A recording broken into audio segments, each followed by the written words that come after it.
Gracias, doctora. Bueno, entonces, como dijo la doctora, vamos a terminar la parte de disfotopsias. Estábamos hablando la última vez sobre el tratamiento de las disfotopsias negativas y bueno, ya habíamos hablado de que pues obviamente al principio pues el manejo debe ser como conservador, tratando pues que la mayoría obviamente hacen una neuroadaptación pues de todos estos síntomas y que pues un 2 a 3% pues sí van a requerir algún procedimiento quirúrgico. Entonces pues hablamos del método sobre la capsulotomía anterior con láser jack, la óptica reversa, también hablamos, y pues vamos a hablar ahora pues de otros mecanismos que también pueden ayudar como a disminuir esos síntomas. Entonces, entre ellos está el piggyback, que pues es muy útil en las disfotopsias negativas, porque se cree que estos lentes que se superponen crean como una mayor dispersión de luz en el borde del lente intraocular para evitar que se desarrolle una sombra. Entonces, como vemos en la imagen, entonces este lente lo que va a hacer es disminuir la distancia que hay entre el iris y el lente intraocular que normalmente se coloca. Y se espera entonces que este segundo lente, que es el que se ve acá arriba, cubra esa capsulorhexis y proporcione pues como una otra superficie para la reflexión interna, entonces evitando que se forme pues esa sombra, como les había mencionado, que es como esa gap de iluminación que se genera pues en las disfotopsias. Entonces en este estudio tenía como objetivo pues evaluar la resolución de la disfotopsia negativa después de implantar un lente piggyback fijado al sulcus. Entonces fue un caso de series retrospectivos donde tenían lentes intraoculares acrílicos con una óptica de 6 y bordes cuadrados o esmerilados, que ese era como el lente principal que se colocó. Y se implantó un sulcoflex asférico, que como ya vimos, pues tiene unos bordes que son redondeados, y se implantaron en 9 ojos que presentaron pues estas disfotopsias negativas. Entonces, después de colocar este sulcoflex, se vio que pues 6 de los 9 ojos resolvieron síntomas completamente, uno parcialmente y 2 no hubo pues ningún cambio. La imagen de arriba vemos cómo se vería pues como en una biomicroscopía, cómo se vería pues estos dos lentes. Entonces el lente pues digamos principal y ya luego pues acá el secundario. Entonces lo que se vio en este estudio, bueno, lo que pasa normalmente es como que hay un aumento de la profundidad de la cámara anterior y del ángulo iridocorneal después, normalmente después de la facomulsificación. Y esto, pues digamos, es lo que puede posiblemente contribuir a que se desarrollen esas disfotopsias negativas. Entonces, la reducción de estos parámetros mediante la implantación de este lente, en este caso, pues el Sulcoflex, podría, digamos, ser una buena estrategia. Entonces, como vemos en las imágenes de abajo, entonces vemos, este fue antes de colocar el Sulcoflex y este después, vemos que hay como una disminución en la profundidad pues de la cámara anterior y que esto se redujo pues tras la cirugía. Entonces, digamos que concluyeron ahí que estos piggyback reducían las dimensiones de las cámaras tanto anterior como posterior porque pues cubría, digamos, más el espacio, cubriendo pues esa capsulorhexis anterior y esto podía como reflectar o reflejar los rayos de luz por sus superficies y por los bordes redondeados de la lente. Entonces, digamos que todos estos mecanismos pueden reducir la intensidad de las imágenes fóticas en la retina y contribuir al desarrollo de la neuroadaptación. Y digamos que discutían en el artículo, pues, por qué, digamos, no mejoraron estos dos, otros dos. Es igual, pues, como todas las teorías que hay de las disfotopsias negativas, entonces que también pueden llegar a influir y que no solamente, digamos, hay una sola teoría, pues, que habla de desarrollo de las disfotopsias. Y ya por último, otro Don tipo, pues, Natalie, una sí, doctora. pregunta. En este artículo que estás describiendo en el anterior, del tratamiento de disfotopsias negativas con el piggyback, eh, como se expuso la semana pasada, la mayor parte de las disfotopsias negativas se ven con el tiempo. Digamos que más o menos 6 semanas son el tiempo en donde normalmente ceden. Eh, Ahí están planteando a partir de cuándo se puede pensar en este tratamiento si no han cedido. No, mire que en ese artículo no hablaban específicamente en qué momento fue que le implantaron el lente, porque de Ok. hecho ayer ¿Qué otra vez lo volví a momento revisar y después no, de la no cirugía decía como el primaria? tiempo. Interesante, ¿no? Bueno, Ujú. ok, esa era la duda, sigue. Y bueno, y este otro, pues bueno, que sería el cambio de lente intraocular, que se considera pues la última opción de manejo, pues en caso de persistencia o pues de síntomas que ya sean incapacitantes. Entonces, se habla pues y se ha visto en varios estudios que las lentes intraoculares de silicona con bordes redondeados son los que se utilizan generalmente para estos casos. Entonces, digamos que aquí también muchas como controversias entre los estudios, porque hay unos que, bueno, sí han demostrado que hay una buena evolución cuando se implanta el nuevo lente en el sulcus y esto pues conduce como a la desaparición o disminución de disfotopsias. Entonces, pues casi todos los estudios pues se enfoca como implantar, cuando hay un recambio de lente, implantarlo en el sulcus. Como esto teniendo en cuenta como la teoría también de la captura óptica inversa para tratar la disfotopsia negativa. Pero hay otros estudios que informan que implantar una nueva lente en bolsa, otra vez pues como en la bolsa capsular. Hay unos que dicen que si hay una mejoría de los síntomas, pero no todos los estudios respaldan esto porque de hecho en algunos han visto pues que de hecho pueden persistir o a veces empeorar cuando se vuelve a colocar en el lugar donde pues ya estaba normalmente el lente. Entonces en este estudio que les traje acá se quería evaluar como la estrategia quirúrgica para manejar esas disfotopsias negativas. Entonces fue una serie de casos retrospectivos donde compararon 4 diferentes estrategias quirúrgicas.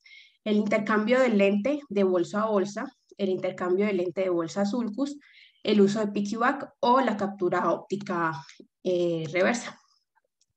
Entonces, aquí, bueno, se utilizaron, pues el grupo pues estaba compuesto por 40 ojos de 37 pacientes, de los cuales el 76,6 de los lentes que causaron una hipotoxia fueron acrílicos, el 23,4 de silicona y el resto pues eran pues, combinación entre hidrofílico y hidrofóbico pues acrílico. Y aquí todos los primeros se fijaron pues en bolsa. Entonces, como vemos en la gráfica de abajo, entonces los resultados, digamos, exitosos para cada estrategia quirúrgica fueron, entonces, este que es de 0 a 5 fueron los pacientes que se intercambió el nuevo lente de bolsa a bolsa, que vemos como ninguno, pues hubo como una mejoría de esta.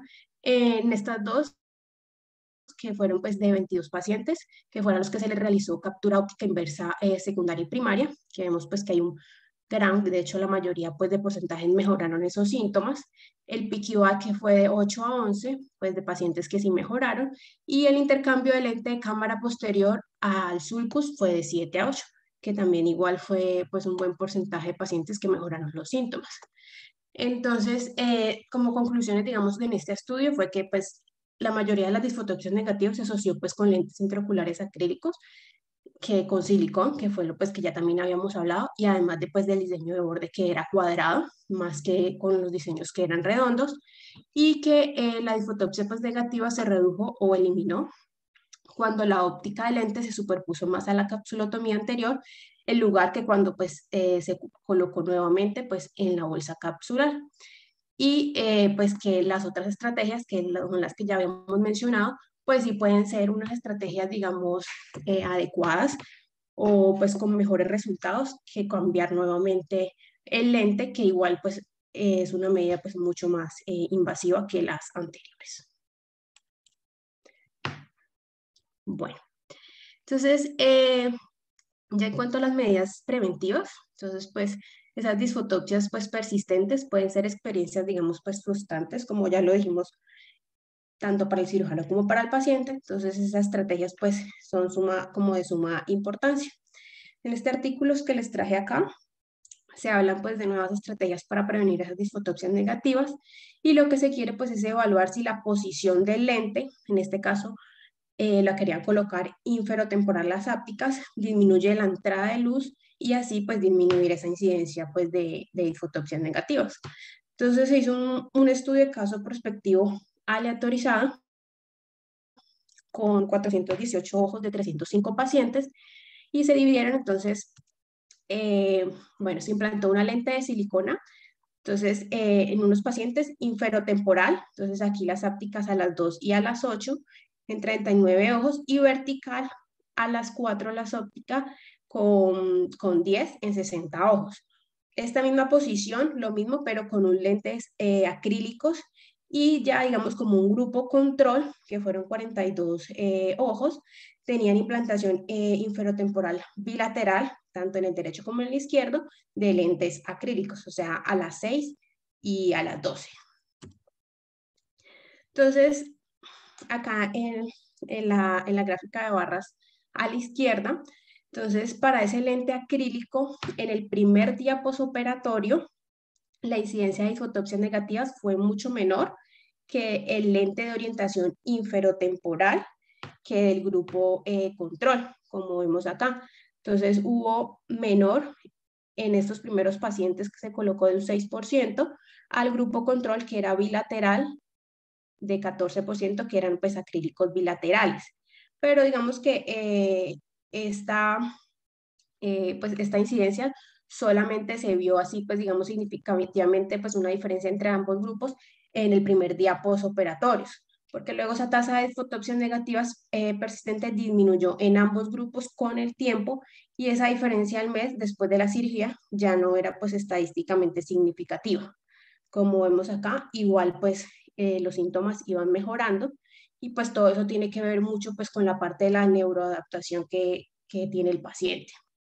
Entonces, digamos que en ese estudio concluyeron que sí existe una disminución de 2.3 veces la incidencia de fotopsias cuando la unión óptica-áptica de la lente implantada se coloca en el cuadrante inferotemporal, porque eso bloquea como la entrada de luz en ese ángulo. Y cuando se implanta en posición vertical, las lentes acrílicas parecían provocar, digamos, una mayor incidencia de fotopsia negativa que las lentes de silicona. Y pues esto también pues comprueba lo que se venía hablando del índice de refracción, el material de la lente y pues el diseño que juega un papel también importante en el desarrollo pues de las disfotopsias. Y acá, bueno, entonces sabemos pues que el cristalino, que es como pues este que se ve aquí en amarillito, es mucho más grueso y de mayor diámetro que la lente, que es el que vemos acá, blanquito. Y esto está en contacto directo pues normalmente eh, pues el cristalino con el iris y entonces toda la luz que pasa a través de la pupila entra en el cristalino y se refracta. Entonces, por el contrario, cuando ya extraemos ese cristalino y colocamos esta lente que es mucho más delgada y de menor diámetro, dentro del saco capsular, el iris pues se va a desplazar hacia atrás en comparación con el preoperatorio, pues cuando teníamos el cristalino, y se crea como un nuevo espacio entre el iris posterior, acá como vemos, y el lente. Entonces, ese rayo, que es esta flechita roja de luz periféricos que ingresan a la pupila, pueden acceder a este nuevo espacio y perder, digamos, completamente esa reflexión que se hace pues con el lente y es cuando se genera pues esa disfotopsia que puede generar en el paciente. Entonces, vemos que cuando se reduce pues ese diámetro del lente, entonces eso limita la extensión de la iluminación de la luz refractada por la lente periférico.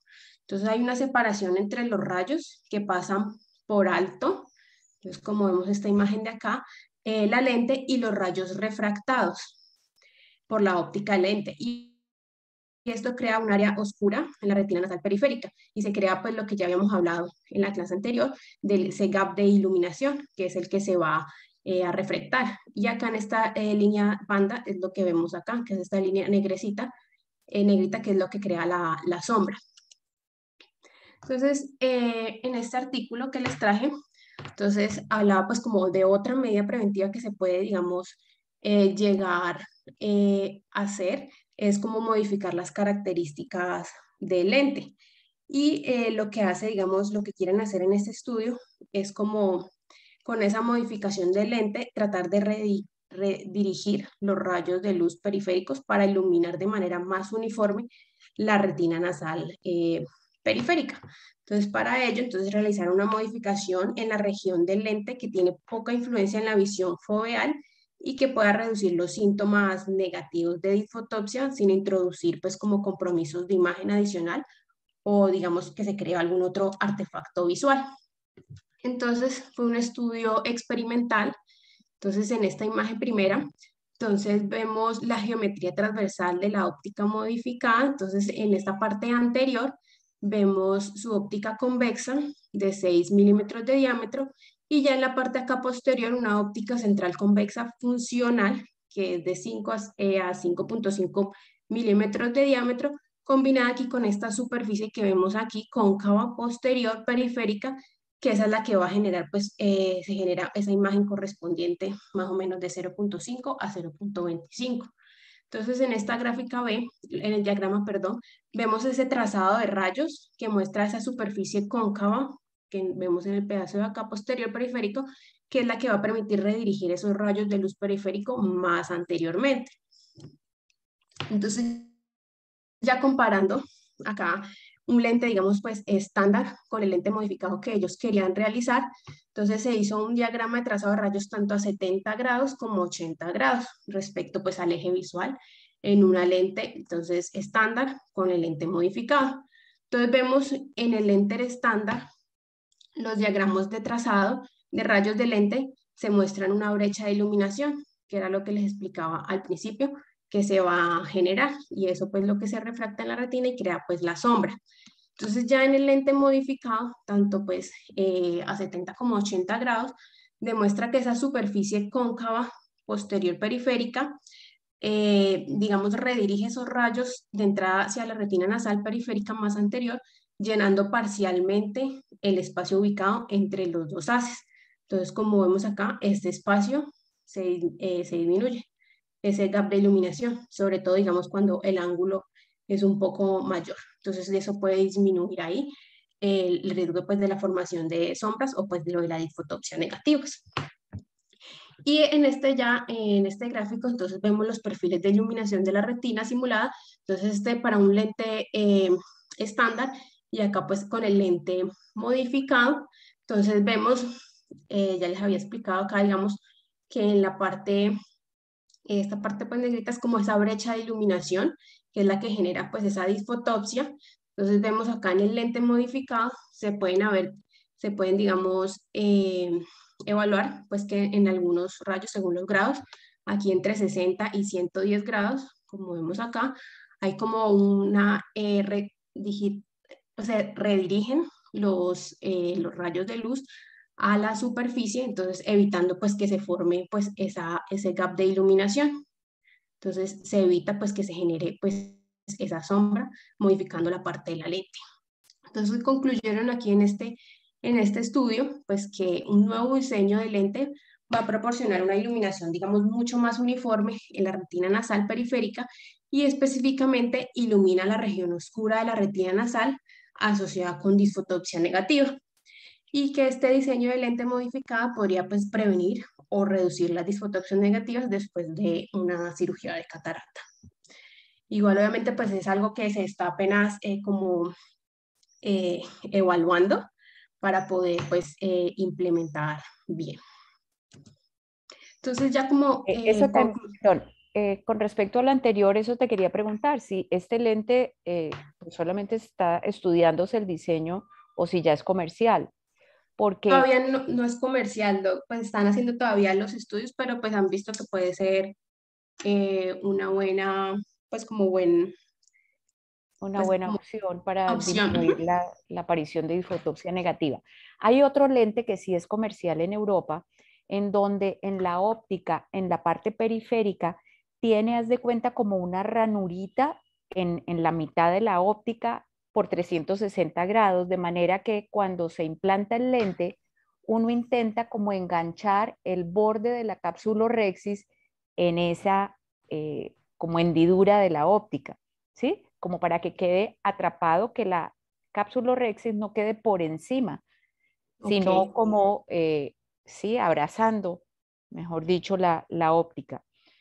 Acuérdate que una de las teorías precisamente es que haya esta cápsula anterior sobrepasando la óptica e incluso una de las formas también de tratamiento que han mencionado es con capsulotomía Jack láser anterior, quitar ese reborde nasal de la óptica que está, Ujú.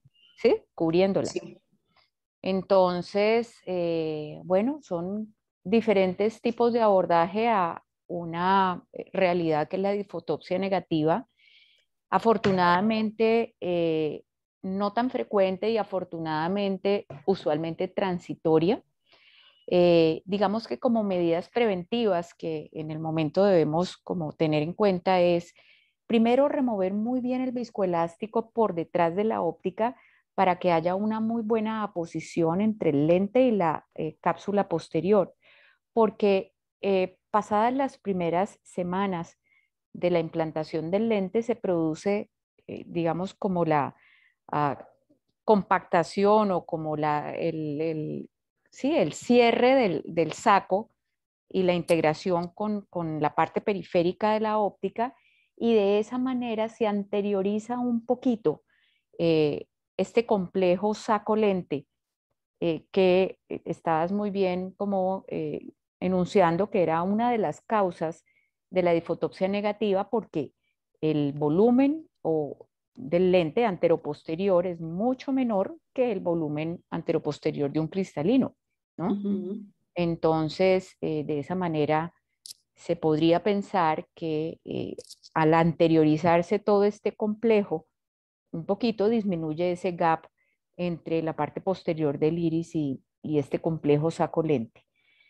Y otra cosa es la orientación de las ápticas. Si no tenemos un lente tórico que debamos ubicar en una orientación precisa, eh, aunque no es concluyente esto de la orientación de la unión áptica-óptica, sí no tiene, digamos, como ninguna dificultad, en caso de que se pueda hacer, orientar estas uniones inferotemporalmente, ¿sí? Inferotemporal y superonasal, pues, eh, porque se ha planteado que puede disminuir la entrada de luz por aquí y la difotopsia negativa.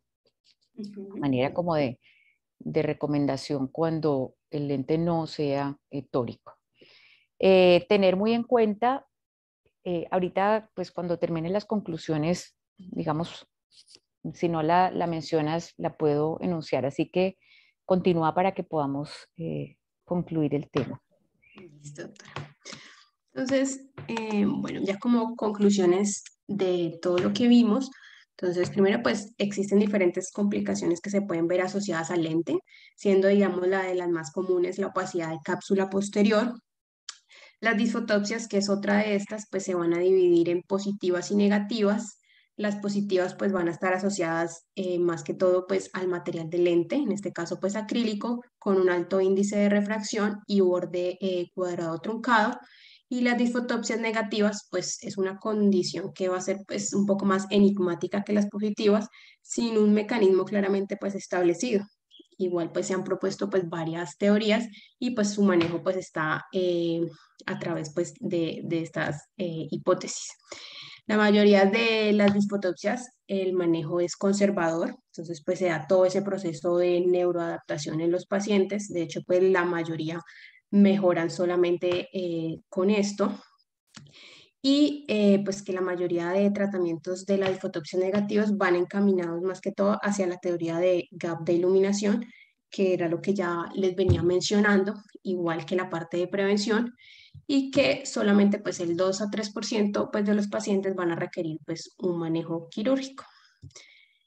Y eso era lo que les tenía. Excelente Gracias. presentación, Natalie. Muchas gracias. Gracias, doctora. Eh, el tema de disfotopsias es algo que tenemos que tener bastante en cuenta. Es un tema que se debe incluir en el consentimiento informado, sobre todo cuando se hace un recambio del lente claro, ¿sí? O una faco refractiva. Muy, muy importante mencionarlo y explicarlo al paciente, porque eso ahorrará muchas insatisfacciones en el postoperatorio. Tener mucha paciencia, tanto uno como, digamos, recomendársela al paciente cuando se presenta, porque la neuroadaptación juega un papel muy importante, tanto que uno se dice no se debería pensar en hacer un recambio de lente antes de los primeros 6 meses, porque este es el tiempo que usualmente puede tomar la neuroadaptación. Hay casos, obviamente, excepcionales en donde una persona enloquecida con síntomas, pues no la podemos llevar hasta allá, pero esos son las excepciones más que la regla. Tener en cuenta las medidas mencionadas, entre comillas, para prevenir las disfotopsias, ¿sí?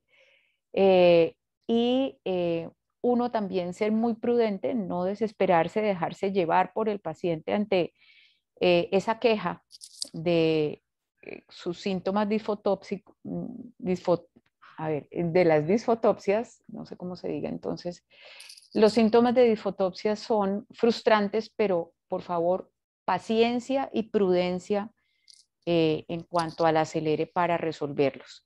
En el fin de semana estaba leyendo el foro, el chat de Faco Elche, en donde un colega de 49 años eh, había tenido una Faco refractiva, él, eh, y a la primera semana del segundo ojo operado con lentes trifocales, multifocales, estaba diciendo que iba a irse a un recambio del lente, él a la semana siguiente, imagínense esto, eh, y decía que definitivamente nunca, jamás implantaría un lente multifocal a sus pacientes de ahora en adelante, pues por lo que él estaba viviendo en su experiencia personal. Entonces aquí hay mucha tela para cortar, pero básicamente esto es como para que tengamos en cuenta este tema tan importante que acabamos de revisar, no lo minimicemos, tengámoslo, digamos, presente y expongámoselo al paciente. No sé si habrá...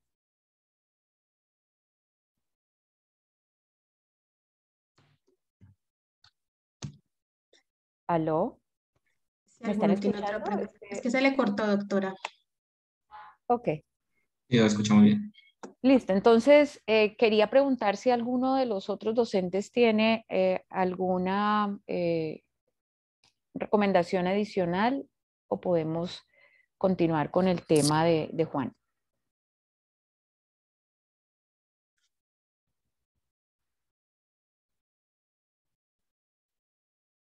No tenemos en pantalla tu presentación, Juan. ¿La estás poniendo? Yo sí la estoy alcanzando a ver. Yo también la veo. Aquí dice abandona el límite de 40 minutos. Tan raro esto. Entonces, déjenme, yo vuelvo a entrar si quieres. Tan raro. No tengo la imagen, pero tengo el audio. Tan extraño. Puedo volver a compartir todo. Por favor.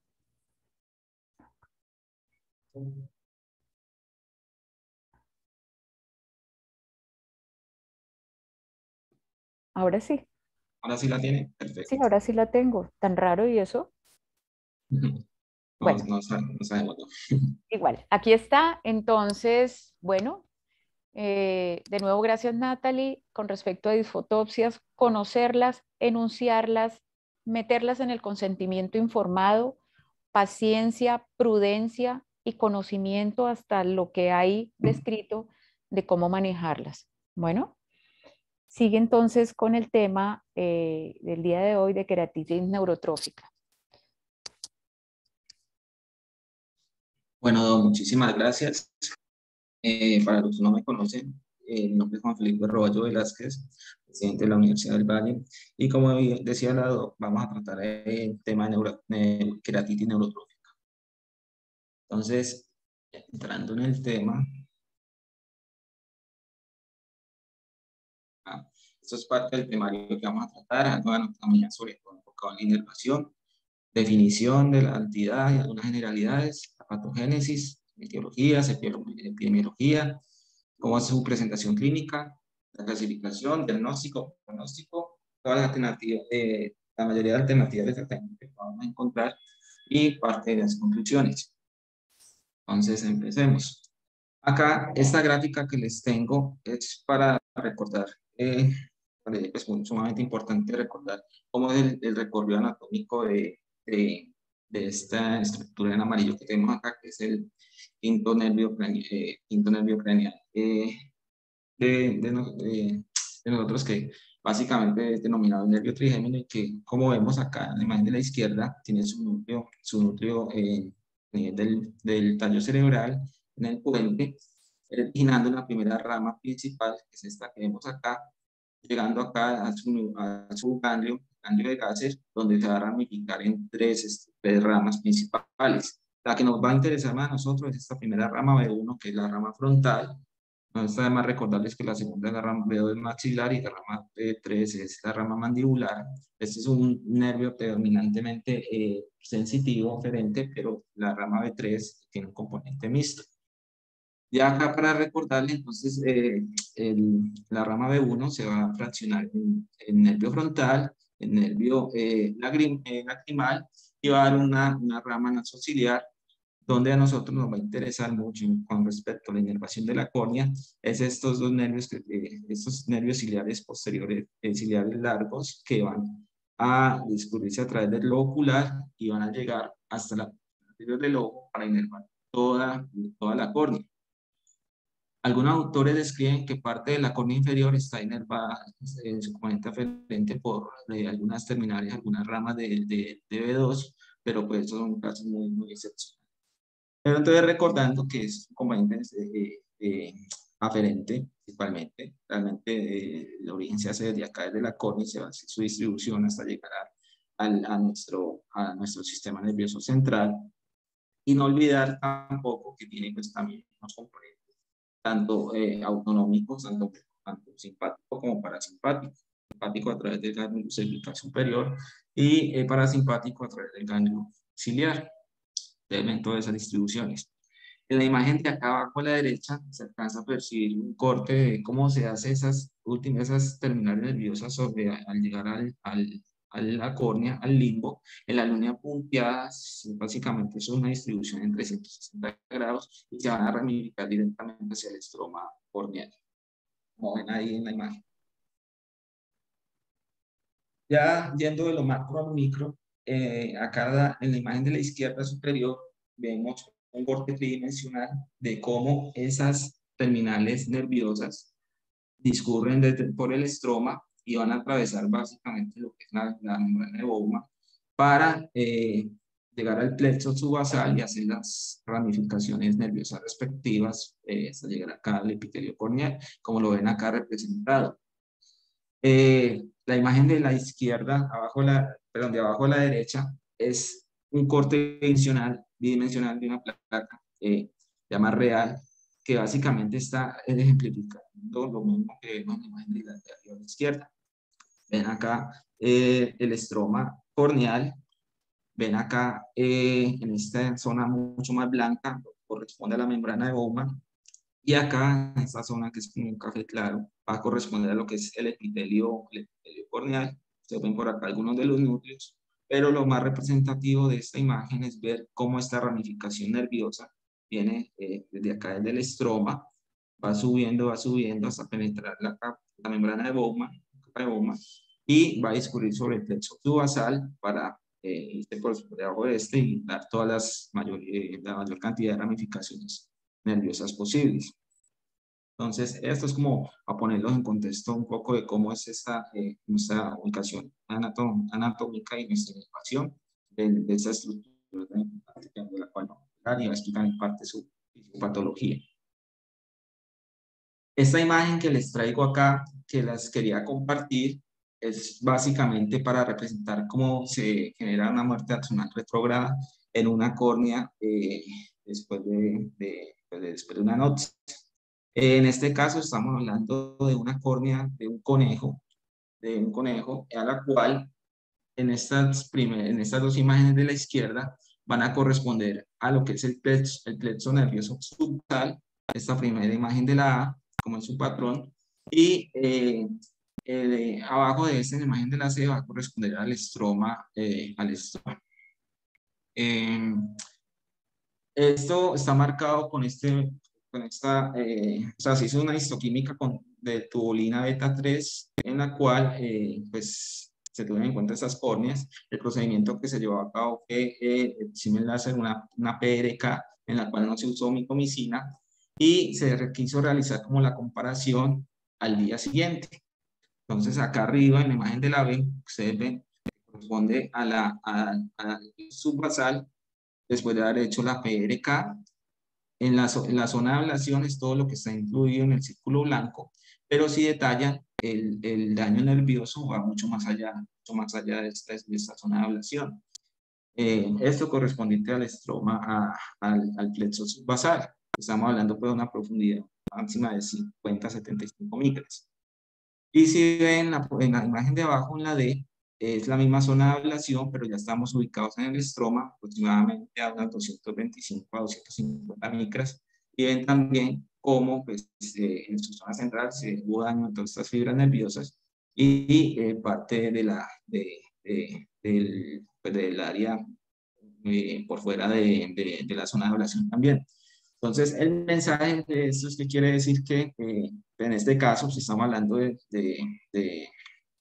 refractiva, pues una de las múltiples que puede llevar a una queratitis neurotrófica, es entender que muchas veces la lesión del nervio se extiende mucho más allá de la zona de ablación, como se ve representado en esta imagen.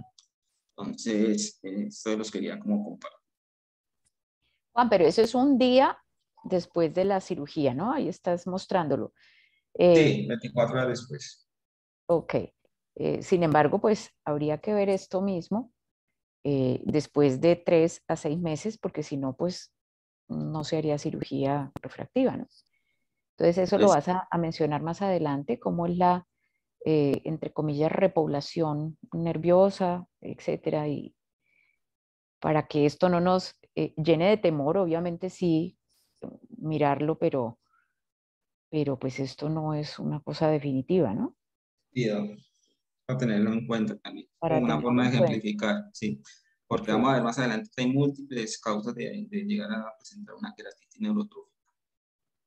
Entonces, en cuanto a definición, se ha descrito que es una enfermedad muy rara, se ha descrito que es degenerativa y que básicamente se caracteriza por una disminución en la inervación corneal y pues hay múltiples datos que hablan de su evidencia, pues acá yo les describo que puede afectar a menos de 1.6 por cada 10.000 personas, pero realmente en las revisiones se ha visto que eso es muy variable, se puede hablar incluso de un subregistro, pero los datos que se han tomado son con patologías relacionadas a neurotróficas. Como les decía, si hay una lista bastante extensa de todas las etiologías que llevarán a la queratitis neurotrófica, se ha dicho que la infección por herpes es la más común de todas. En general, la queratitis neurotrófica pues, la describen como difícil de manejar, pero hay que tener en cuenta que puede llevar a una morbilidad muy importante y llevar a una calidad, una disminución marcada de la calidad de vida. En cuanto a los síntomas, se van a basar principalmente según la etapa en que se encuentren y en cuanto a la gravedad correlacionada, que puede ser desde pacientes asintomáticos hasta un grave deterioro de la salud sexual. De todas formas, un tratamiento médico apropiado y las opciones de tratamiento, tanto médicas como quirúrgicos, pues tenemos una amplia gama de estos y la idea es implementarlos según la gravedad de la enfermedad. Dentro de la opción de tratamiento, pues pueden ir solamente de lubricación a tratamientos múltiples combinados, tanto tópicos o hasta llegar a tratamientos quirúrgicos agresivos. La idea es que en la actualidad, en los avances recientes que hemos tenido, pues la idea es que las estrategias van dirigidas a una reinervación de la córnea, pues ayudado con múltiples modalidades de tratamiento, pues ya pueden estar los factores de crecimiento, o sea, tópicos y llegar a procedimientos como lo de la neurotonización corneal. Pero se habla también que hay unas teorías que están bajo investigación, pues con respecto a estudios relacionados con regeneradores de la matriz o hablar de plasma rico en factores de crecimiento nervioso o incluso, a eso lo estoy nombrando por ahora, voy a hablar más adelante de esto, pero para para nombrarlos, está la timosina 4, el uso de sustancia P, factor de crecimiento similar a la insulina o la nisergolina. Entonces, esto como para actualizar la entidad. Si vamos a hablar de la patogénesis, hay que partir de que la córnea es un tejido conectivo avascular, conocemos sus cualidades, va a poder brindarnos un poder refractivo bastante importante, un 75% de todo el poder refractivo ocular. Nos va también a brindar una integridad estructural y nos va a proteger contra agentes antimicrobianos en la porción anterior del ojo. Como les decía ahorita, está inervado principalmente por el nervio nasociliar, que es rama del TB1, la rama oftálmica, y puede estar en ocasiones muy raras inervado por B2, que va a llegar hasta las porciones inferiores de la córnea. Pero tener en cuenta pues, también que hay un componente autonómico, tanto simpático como parasimpático. Como les mostraba en las fotos de ahorita, se ha estimado que el plexo subbasal de la córnea puede presentar entre 19.000 y 44.000 axones, correspondiendo a esto a ser la parte del cuerpo con mayor inervación. Esta otra gráfica que quería traerles para recordarles, porque tengan presente, en los cuadros amarillos se ven pues, las principales ramas, ¿sí? Desde acá otra vez mostrando pues, desde el nervio oftálmico, pero vamos a tener en cuenta la del nervio nasociliar, que es la que nos va a dar los ciliares largos, son los que nos van a llegar hasta la córnea, y pues tener en cuenta que sus otras dos ramas son el nervio frontal, que continúa acá, por acá arriba, donde nos va a dar estas dos ramas de acá, que son el nervio supraorbitario y el nervio supratropiar, que como verán más adelante, les van a hablar algo en otra sesión, van a ser sumamente importantes en una de las opciones quirúrgicas de tratamiento que están implementando hoy en día. Y no nos olvidemos pues, que hay otra rama que es la del nervio lacrimal, pero eso ya es por otro lado. En cuanto a la patogénesis, es importante tener en cuenta que la inervación de la córnea es crítica en el suministro de factores tróficos. Hay bastantes factores, hay no la serotonina y el neuropéptido Y, pero hay que tener en cuenta otros neurotransmisores. Está la adrenalina, la sustancia P, entre otros. Y la idea es que esto nos va a ayudar a mantener un epitelio corneal saludable. Hay que tener en cuenta que la relación mutua entre los nervios, entre el sistema, la ramificación nerviosa y el epitelio es esencial para mantener una homeostasis óptima de estas células epiteliales que también van a secretar otros factores neurotróficos. Estamos hablando, por ejemplo, del factor de crecimiento nervioso, el factor de crecimiento neurotrófico ciliar. Pero la patogénesis básicamente se va a resumir a que hay una pérdida de la inervación que nos va a llevar a una disminución del metabolismo de la mitosis de las células, conllevando una ruptura epitelial o una dificultad en la curación de la córnea, y con esto, pues, las subsecuentes actividades que se van a presentar, como la presencia de defectos epiteliales persistentes, úlceras, fusión o melting del estroma e incluso perforación. Esta imagen que les tengo acá, se las traigo de nuevo a colación porque resume básicamente cómo es esta vía de la patogénesis de la queratitis neurotrófica. Pero se las traigo porque es en cualquiera de estas zonas donde haya un daño, sea en el tallo, en el nervio, o en sus ramas, o en el lobo ocular o en la córnea, nos va a generar y nos va pues a predisponer a que se presente una queratitis neurotrófica. Por ejemplo, si tenemos una lesión directamente en la córnea, o por una queratopatía herpética, por una quemadura clínica o térmica, o secundario a procedimientos quirúrgicos, o sea, refractiva, keratoplastias, o incluso el uso crónico de lentes de contacto o de medicamentos tópicos, puede llevarnos a que esta córnea pueda empezar a enfermar y a predisponer a una queratitis neurotrófica. Pero también no nos olvidemos que si hay daños en el globo ocular, o en sus diferentes capas, en las capas internas, puede predisponernos a que haya lesión también. Si estamos hablando de procedimientos como o fotocoagulación panretiniana láser, también nos puede dañar estos nervios y llevarnos al desarrollo de esta queratitis neurotrófica.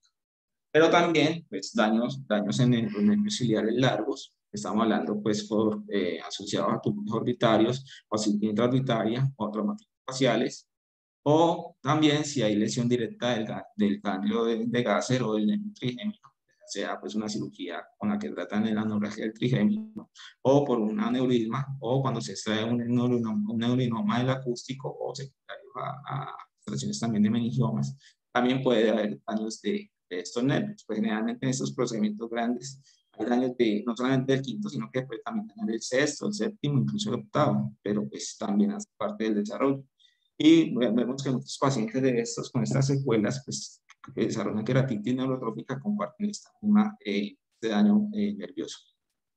Y nosotros no olvidemos un daño directo en el tallo cerebral, sea por un traumatismo o por un SB directamente en el tallo, o incluso por esclerosis múltiples, puede llegarnos a generar una queratitis neurotrófica.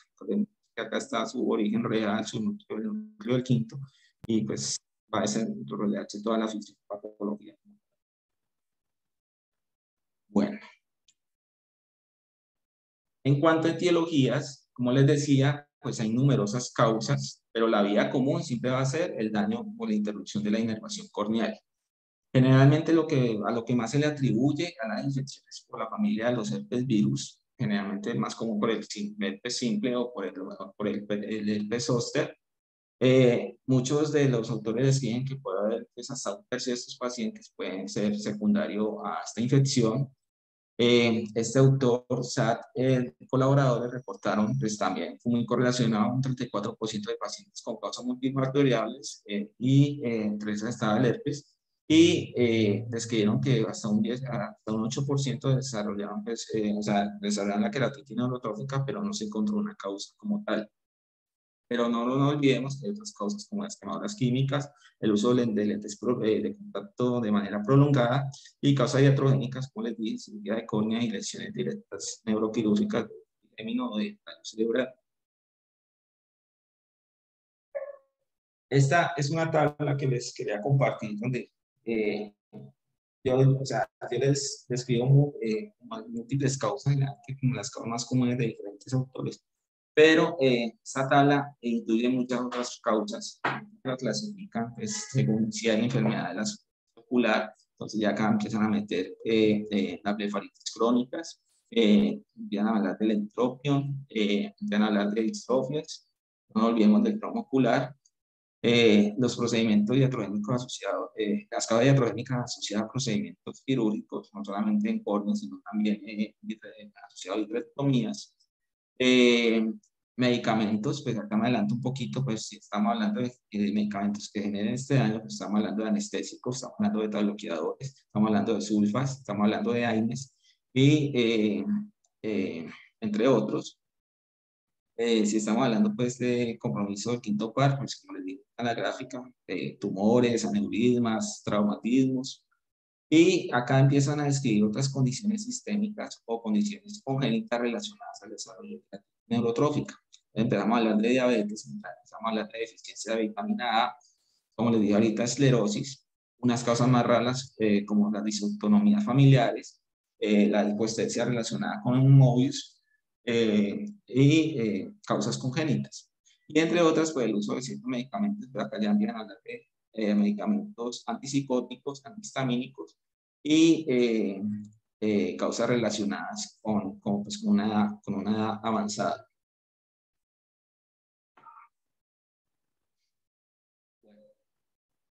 Con respecto a datos epidemiológicos, esta entidad, la queratitis neurotrófica, está clasificada en enfermedades huérfanas, con este código de orfanel. Y se habla que pues, muchas de las literaturas, como les dije en algún momento, muchos datos epidemiológicos están como extraídos de muchas entidades que están asociadas al desarrollo de queratitis neurotrófica. Pero entonces al principio les dije que menos del 1.6, pero otros autores ya hablan de rango, ya llegan hasta un 5 de cada 10 pacientes que puedan llegar a esa con la queratitis neurotrófica. Se han hecho diversos estudios, por ejemplo, un estudio retrospectivo que se hizo en Francia, en París, en este hospital, es un estudio retrospectivo monocéntrico, examinaron a más de 300.000 pacientes y básicamente informaron que la prevalencia fue de 11 por cada 10 pacientes. Eso corresponde como a un 0.11% de todos los pacientes revisados. Más adelante les un poco más, hablo más de este estudio, pero lo que les quiero decir es que no hay una prevalencia fija, en un rango bastante amplio, y se puede decir incluso que puede ser mucho mayor. De todas formas, pues, bueno, pues fue parte de la conclusión que dieron ellos, que la prevalencia, la frecuencia real es mucho mayor de lo que se pensaba de los datos obtenidos. Eso que acabas de decir, Juan, de que la prevalencia es mucho mayor de lo que se pensaba, es cierto, porque es que uno puede ver grados muy leves, ¿sí? O signos muy sutiles de neurotrofismo y de verdad la mayoría de las veces se nos pasan. Entonces, importantísimo el tema que estás dando como para generar esa conciencia de esta patología que de verdad puede ser más frecuente de esas casuísticas de 1 a 5 casos por 10.000. Bueno, esos son en la clasificación de Mackey los más avanzados, pero hay muchos más pacientes comprometidos con grados leves. Listo, continúo. Hay sus registros. Bueno. En cuanto a la presentación clínica, es muy importante para nosotros los médicos, sobre todo los oftalmólogos, hacer una adecuada monitorización de una forma muy estricta, muy estrecha, porque la queratitis neurotrófica va avanzando y el paciente puede estar asintomático. O sea, es un paciente que hay que estar controlando y visitando de forma frecuente. ¿Por qué? Porque generalmente hay una discrepancia entre lo que nosotros vemos, o sea, los signos, y los síntomas referidos por el paciente. Es más, encontramos una córnea que no tiene sensibilidad, que se encuentra anestesiada. Cuando la enfermedad está bastante avanzada, entonces puede presentarse unos signos tardíos, es una pérdida marcada de la agudeza visual, y ya empieza a notarse, pues, no solamente, bueno, generalmente es por la opacidad, relacionada con una enfermedad activa, o por la cicatrización que se vaya presentando según, pues, esa misma entidad. Pero puede presentarse no solamente esta opacidad y esta marcada pérdida de la visión, sino llegar a una perforación. Como ven acá arriba a la derecha, un cuadro verde, entonces los síntomas más referidos, más comunes por los pacientes en presentarse un ojo rojo, acompañado de fotofobia, ojo seco, disminución de agudeza visual, visión borrosa, transitoria e incluso fatiga ocular.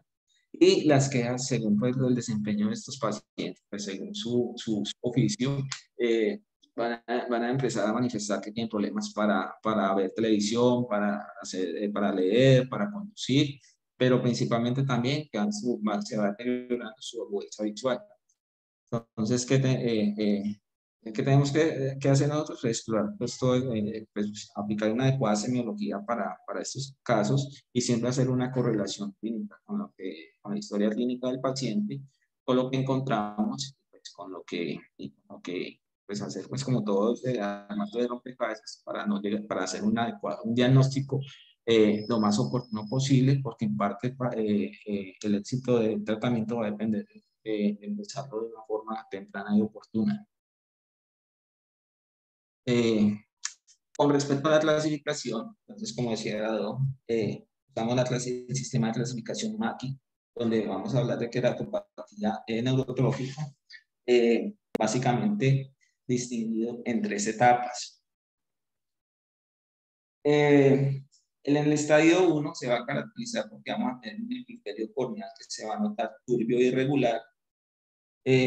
Acá les traigo 2 imágenes de diferentes autores, pero que van a compartir como lo mismo. Dice, es el epitelio corneal, y este segundo autor dice que se va a hablar de una irregularidad que está asociada a una leve cicatrización del estómago. Entonces, como ven en la imagen de arriba, se ve acá, bueno, acá ya se ve como una línea que está delimitando la lesión, pero en su porción central se ve esta turbidez, una irregularidad, que se nota más en la imagen de abajo, que coincide con la pupila. Ustedes ven mucha irregularidad, sobre todo en este reflejo de luz, que ven acá áreas más blancas que pueden corresponder a algo de edema. En el estadio 2, como ven acá en la imagen de arriba, ustedes ven la lesión mucho más delimitada, acá que presenta una úlcera, un defecto epitelial que va a ser mucho más grande, que lo describen como en bordes lisos, pero que también puede presentarse con bordes enrollados, como ven en la imagen de abajo. Ustedes ven que es como una úlcera que, como,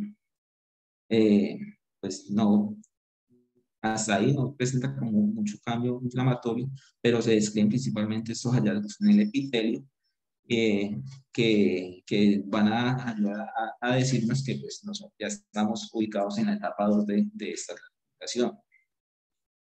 Y en la etapa 3, en el estadio 3, vamos a tener lo que corresponde a una úlcera corneal que va a estar mucho más profunda, donde vamos a encontrar melting o fusión estromal, como ven en la imagen de arriba.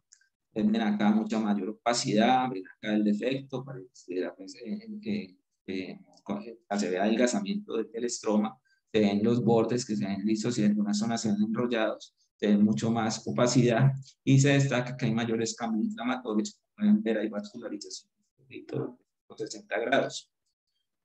En la imagen de abajo, pues se supone que también es un estadio 3, ustedes ven como unas características similares. Ustedes ven acá restos de tinción, esta tinción generalmente es por depósito, pero este autor añade a esta clasificación que puede llegarse a presentar con un hipopio estéril, como ven ustedes acá abajo, nivel de hipopio.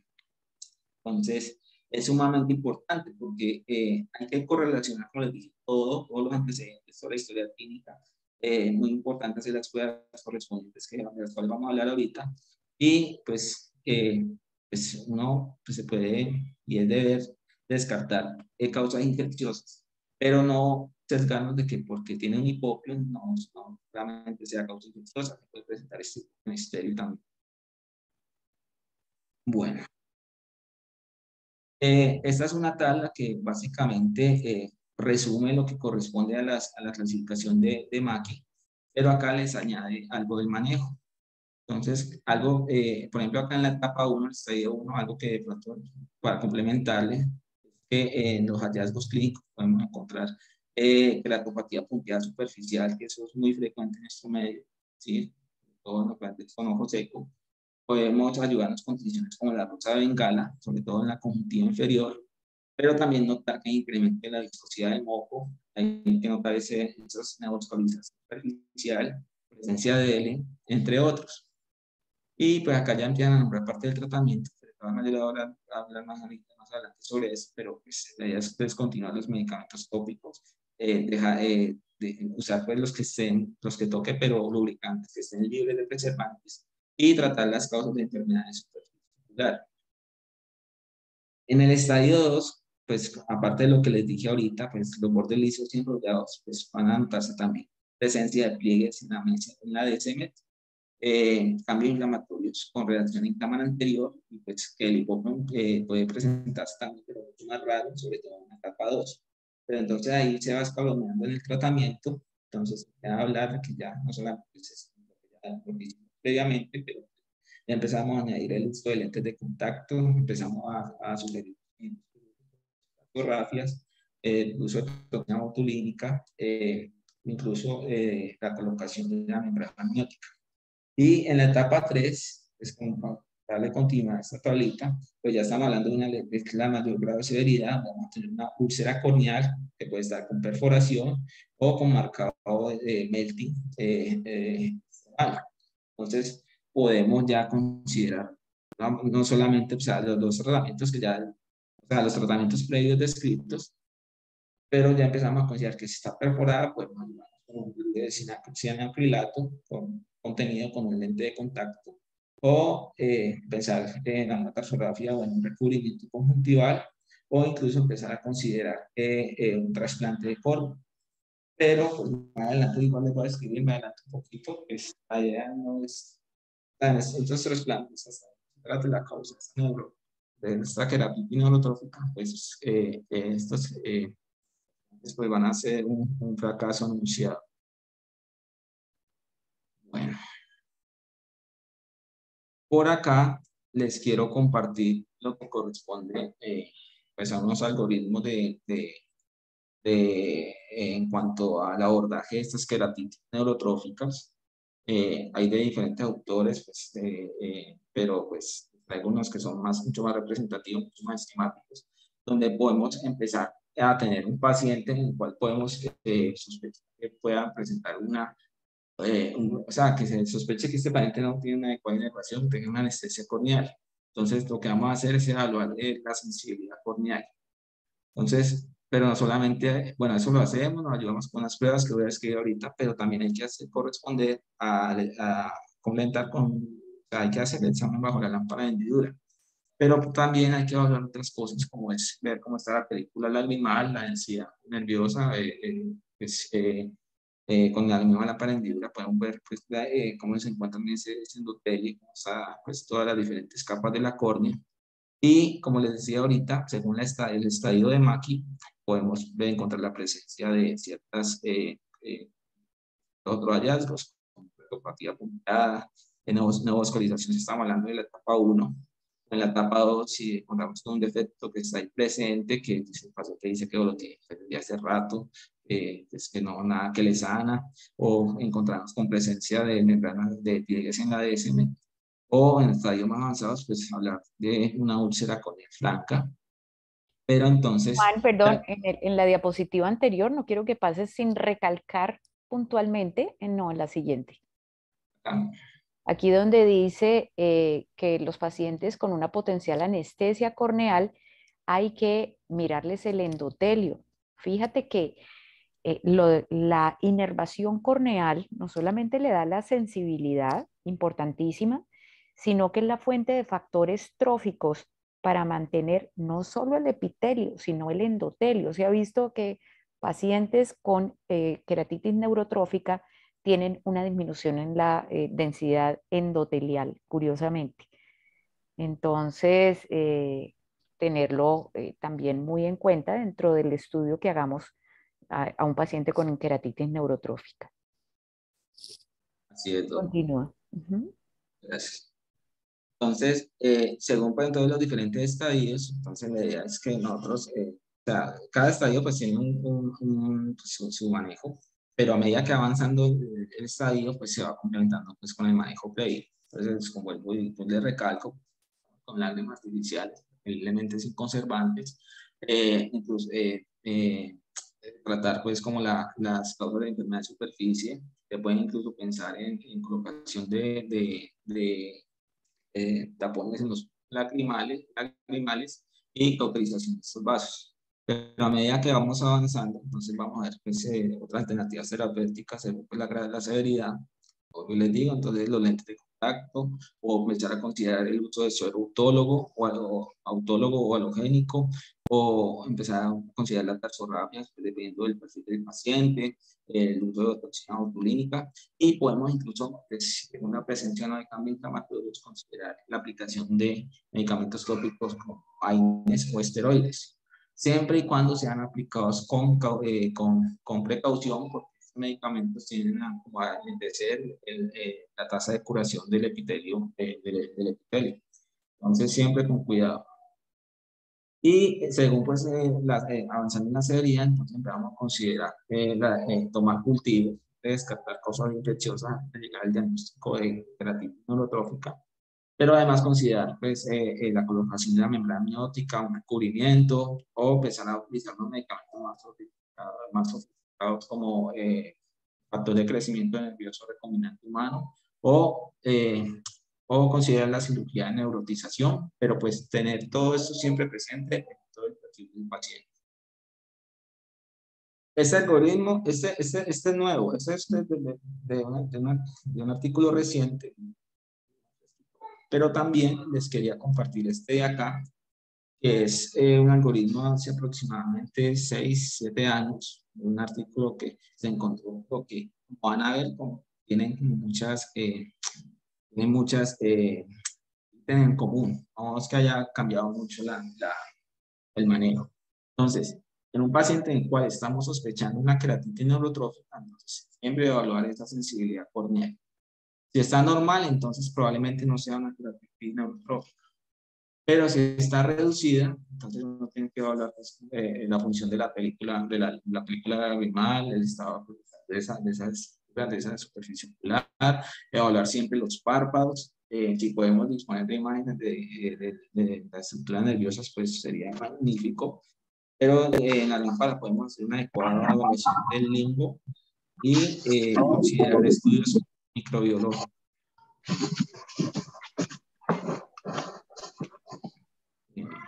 Por favor, apagar micrófonos.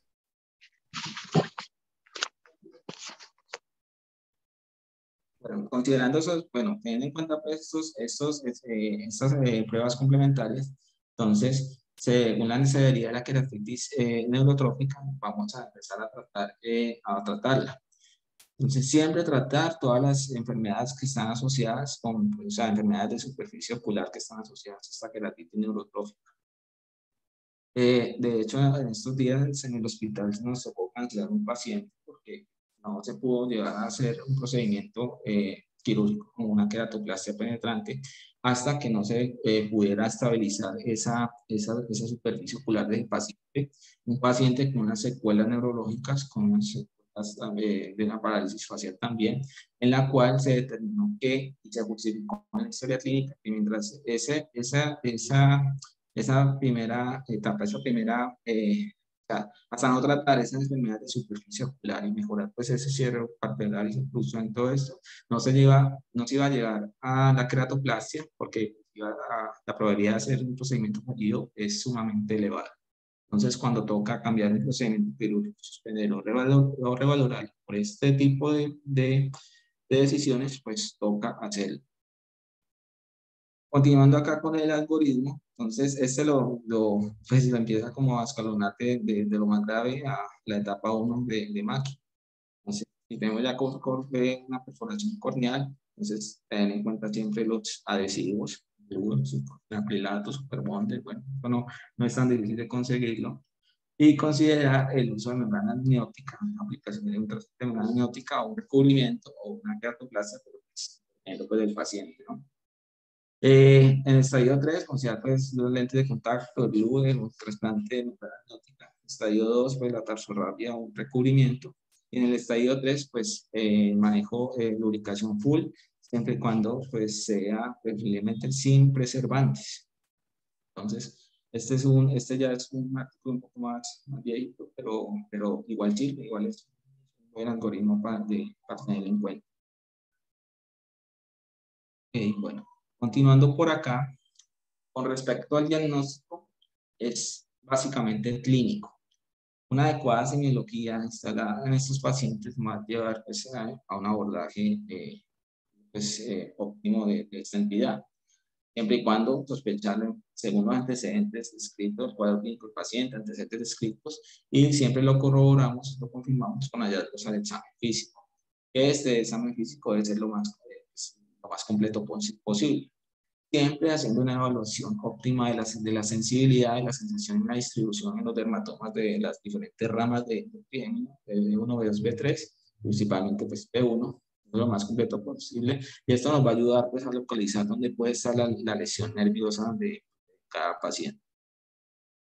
No nos olvidemos de evaluar los párpados. Siempre tener en cuenta su posición y el movimiento de estos, para así determinar si ante la presencia de una queratopatía por exposición o unos cambios involutivos o la presencia misma de una blefaritis aguda crónica puedan estar exacerbando la enfermedad, la queratitis neurotrófica como tal.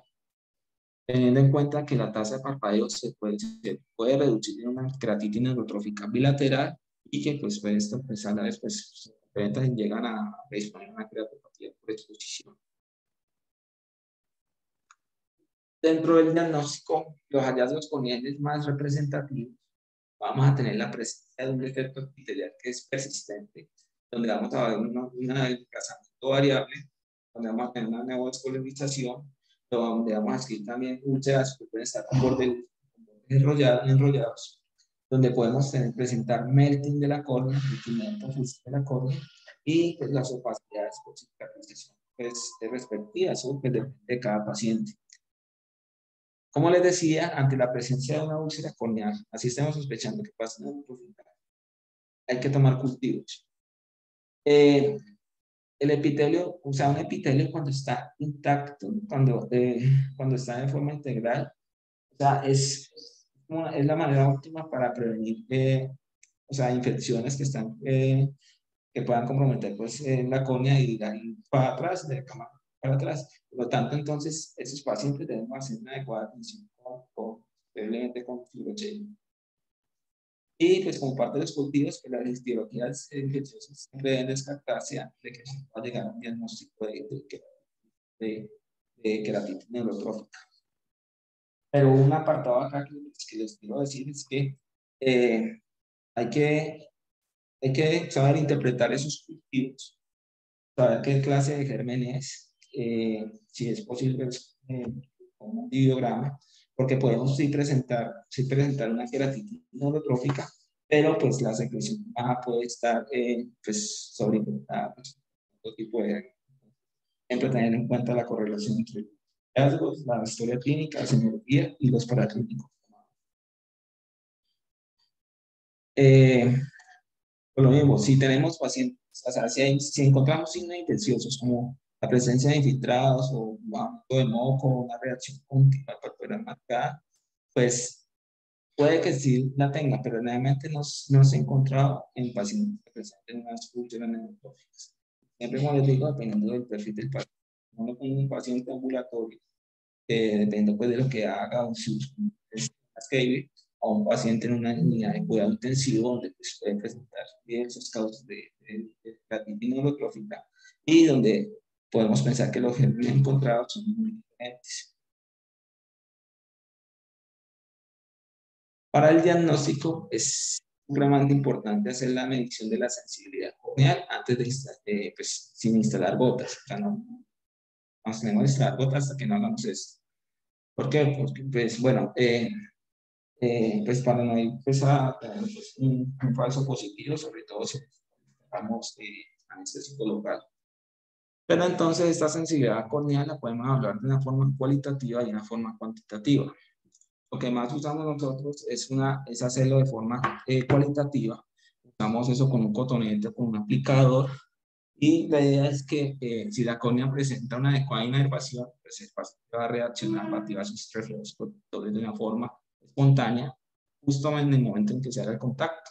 Entonces va a parpadear, o sea, el reflejo protector motor del parpadeo lo hace inmediatamente, y como reflejo autonómico protector, pues con la secreción de lágrima se va a activar automáticamente también. Cosa contraria que sucede si la inervación está comprometida, donde por más que le estimulemos ahí en determinada zona, pues pues ese reflejo de parpadeo puede ser bastante disminuido. Pero también lo podemos hacer de una forma cuantitativa, usando lo que es este instrumento, que es un esteciómetro, que más usa es el esteciómetro de Pochet-Bonnet, que consiste, o sea, utiliza un filamento de nylon, como lo ven ahí en el dibujo, donde se va ajustando su longitud, y la idea es probar la sensibilidad de una manera mecánica. Los rangos que se tienen que si son de menor a 5 milímetros va a sugerir hiposensibilidad, pero si está por encima de 6 en adelante va a sugerir que haya una completa sensibilidad, pero pues por lo menos yo pues no, todavía no conozco ese instrumento en persona. Lo que más hacemos es una forma cualitativa con el instrumento, con un cotonete estéril. Perdón, pregunta. ¿En la clínica de oftalmología alguien tiene el esteciómetro de Pochet-Bonnet? ¿Ustedes saben? No, nunca lo he visto. ¿Cierto? ¿Será que hay que preguntarle a Anita, Ana Milena Bautista, a ver si de golpe, pero sí sería una buena adquisición? Bueno, continúa. Gracias, doctor. Bueno. Entonces, más allá de las pruebas de sensibilidad corneal, pues hay que tener en cuenta que, luego le digo que hay que tener presente otras pruebas que son útiles para identificar otras condiciones comórbidas. Clasificar la gravedad de la queratitis neurotrófica y siempre monitorear la respuesta al tratamiento que se esté instalando y pues evaluando la progresión de la enfermedad.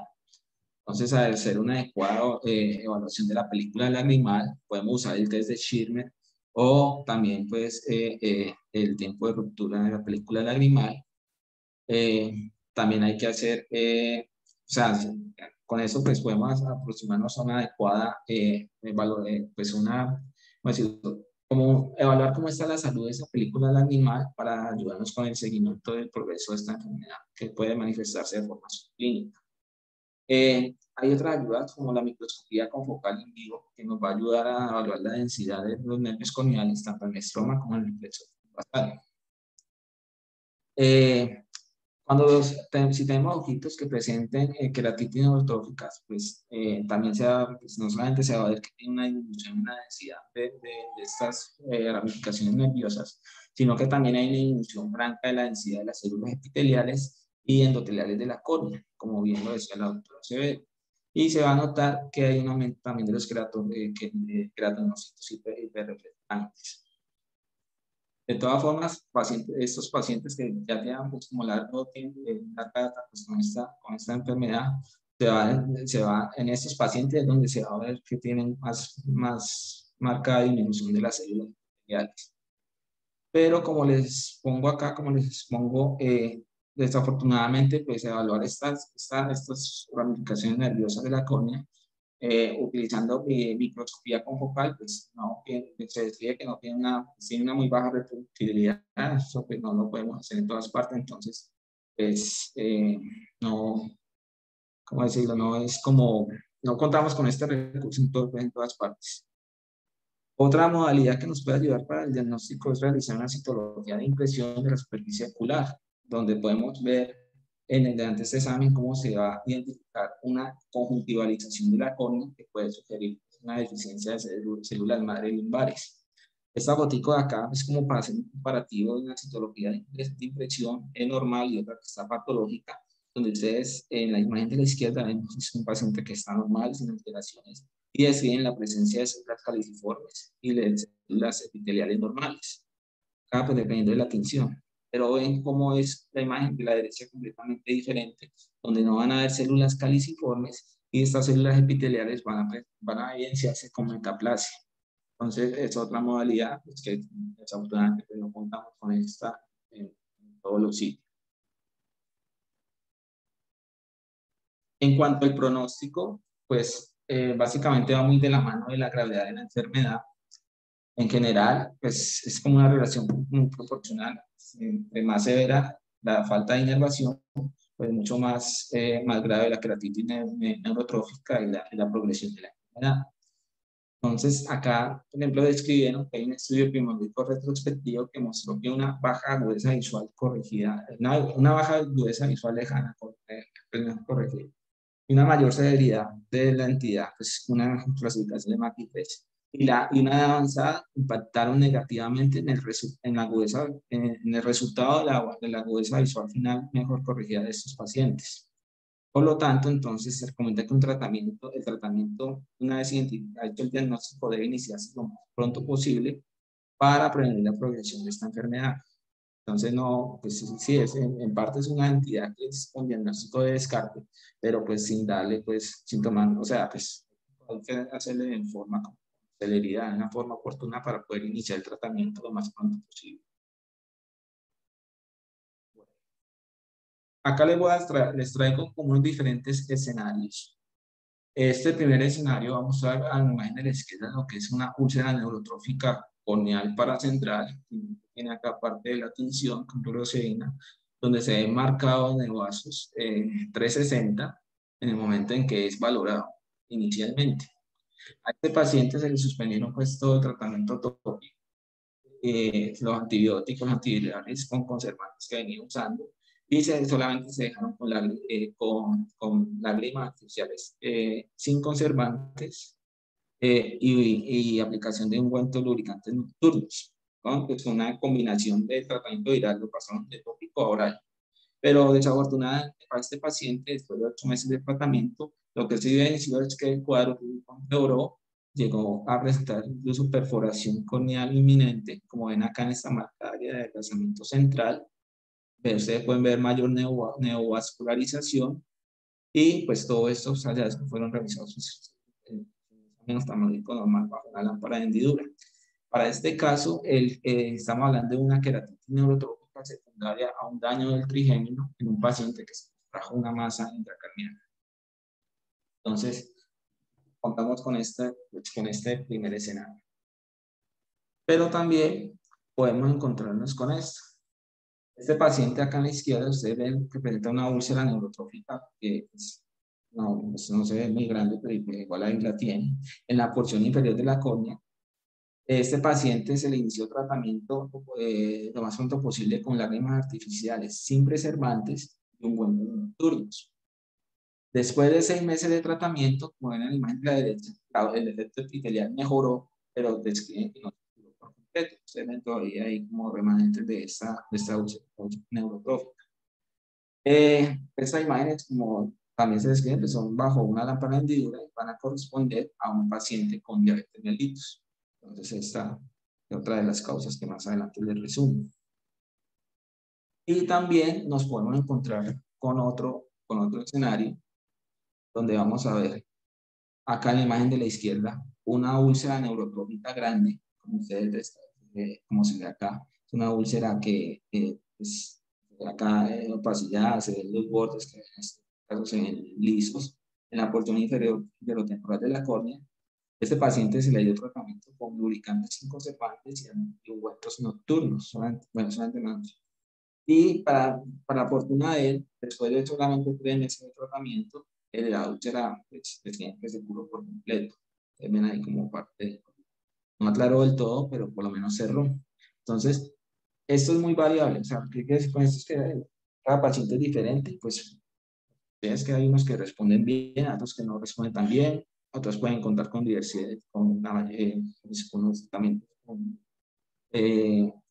sea, con diversos tratamientos, otros pues, con los que podemos contar pues, con nuestro propio sistema de salud. Pero a lo que voy es que para cada paciente tiene una respuesta diferente y pues, hay que tener eso en cuenta también. Juan, pero más que la respuesta de cada paciente es el grado de denervación que tenga el paciente y cómo se aborde el manejo, ¿no? Porque obviamente generar un microambiente bueno para la superficie ayuda mucho, pero no es suficiente solo eso. Hay muchas otras cosas dentro del manejo médico, digamos, de esta patología a la cual podemos echar mano para hacer que ese paciente responda bien más que solamente lubricantes no preservados. Claro que sí, Don. Todo va a depender, Pregunta, pues. ¿cuánto te falta para terminar la charla más o menos Uy, en no, número de diapositivas? faltan como 30. ¿Cómo? Pero hay algunas No, pero muchas puedo. imágenes, ¿no? Sí, hay Porque, más. Sí, Don. bueno, ya estamos terminando la sesión del día de hoy.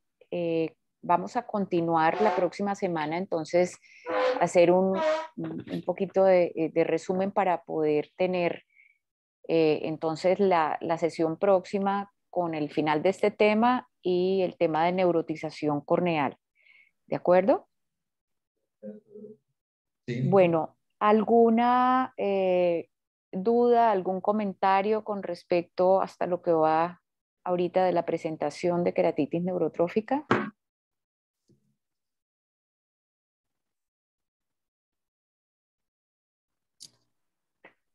Bueno, parece que no lo hay. Entonces, eh, importante recalcar que este tema, como decíamos al principio, no es tan raro como se pensaba. Hay múltiples causas que afectan, digamos, el nervio trigémino desde el tallo cerebral hasta sus terminales nerviosas y que pueden afectar en mayor o en menor medida la sensibilidad corneal. Entonces, nos estamos paseando, digamos, por todas estas posibles etiologías y más adelante vamos a concretar aproximaciones terapéuticas hasta llegar a la más novedosa para los casos más severos, como es la que nos va a tratar Natalie en la próxima sesión. Entonces, Natalie, Juan, muchas gracias por sus maravillosas presentaciones. Nos encontramos la próxima semana en este espacio. Muchas gracias a todos, que tengan un feliz resto de día. Muchas gracias, doctora. Gracias, Gracias, doctora. Muchas gracias a todos por asistir. Hasta luego, gracias. Gracias a todos, buen día.